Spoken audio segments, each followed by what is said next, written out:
আমার কথাই বলছে, কিন্তু না না না, ওকে আমার পরিচয় জানতে দেব না। আমার পরিচয় গোপন রেখে আমি জেনে নেব তার মনে তার ছবি আঁকা রয়েছে। সে কি সত্যি সত্যি আমায় ভালোবাসে নাকি অন্য কাউকে ভালোবেসে ফেলেছে। না না না না, আমার পরিচয় গোপন রেখে আমি জেনে নেব তার মনের আশায় আকাঙ্ক্ষা। আরে দেখো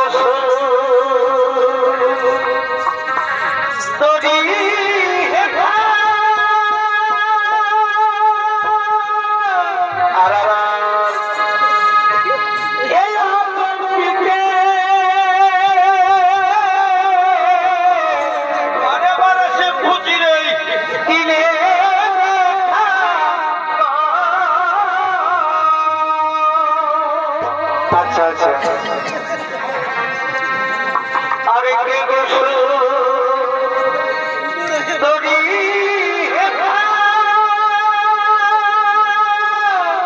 পরিবার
সারা ভারতবর্ষ ভ্রমণ করে আজ দারোগায় উপস্থিত হয়েছে আমার সভার সাথে দেখা করার জন্য। আচ্ছা যুবক, তুমি তো সারা ভারতবর্ষ ভ্রমণ করেছো, এই সারা ভারতবর্ষ ভ্রমণ করার সময় তুমি কি আমার বীর অর্জুনকে দেখেছো? হ্যাঁ, আমি তাকে দেখেছি এবং আমি তাকে জানি, কিন্তু কত বড় বীর সেটা তো আমার জানা নেই। এই যুবক, আমার অর্জুনের সম্পর্কে বাজে মন্তব্য করলে আমি তোমাকে মৃত্যুদণ্ড দিতে পারি, তা কি তুমি জানো? তারাও সুভদ্রা, তুমি কার মৃত্যুদণ্ড দিতে চাইছো? তুমি কি জানো একে? এ হলো সেই বীর সব্যসাচী অর্জুন। আমি তাকে কি বললাম? তুই কোথায় চললি? আজ তোর দীর্ঘ অবসরের প্রতীক্ষার ফল পেতে চলেছিস আর তুই চলে যাচ্ছিস। তুই জানিস না বোন, ওই কাল যখন আমাদের বাদ আক্রমণ করেছে তাকে আমায় উচিত দণ্ড দিতে হবে। কিন্তু দাদা, আমি যে মরদের মুখে শুনলাম ওই হস্তিনাপুরের যুবরাজ দুর্যোধনের সাথে আমার বিবাহ ঠিক হয়েছে, কিন্তু আমি যে মনে প্রাণের শয়নে স্বপনে নিশি জাগরণে আমি যে বীর অর্জুনকে ভালোবেসে ফেলেছি, আমি যে অর্জুনকে ছাড়া অন্য কাউকে বিবাহ করতে পারবো না দাদা। আমি যে অর্জুনকে ছাড়া অন্য কাউকে বিবাহ করতে পারবো না। ওরে বোন, তুই চিন্তা করিস না, ওই অর্জুনের সঙ্গে হবে তোর শুভ বিবাহ। তুই আমার কথা মতো এসো, তোর স্বয়ংবর সভার দিনে অর্জুন থাকবে, কিন্তু অর্জুন তোকে হরণ করবে না, তুই অর্জুনকে হরণ করে নিয়ে যাবি স্বয়ংবর সভা থেকে। রথের সারথি অর্জুন থাকবে না, রথের সারথি থাকবি তুই। আমার কথা মতো চল, নিশ্চয়ই তোর বিবাহ সুসম্পন্ন হবে। আমি এখন আসি দেব, আমি এখন আসি।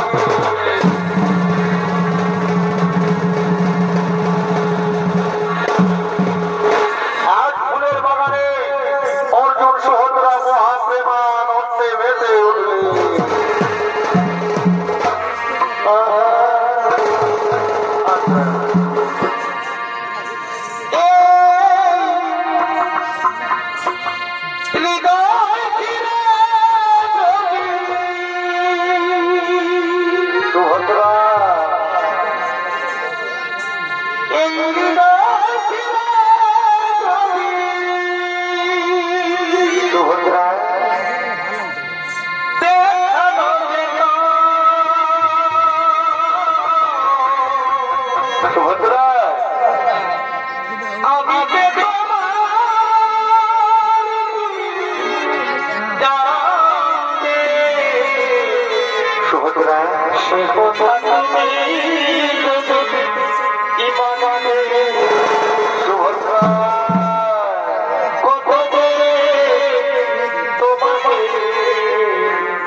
এই বিয়ে হওয়ার পরে দাস পুত্র না আমায় দাও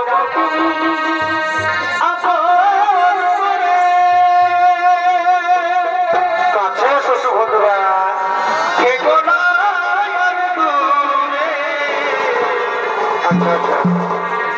আমায় দাও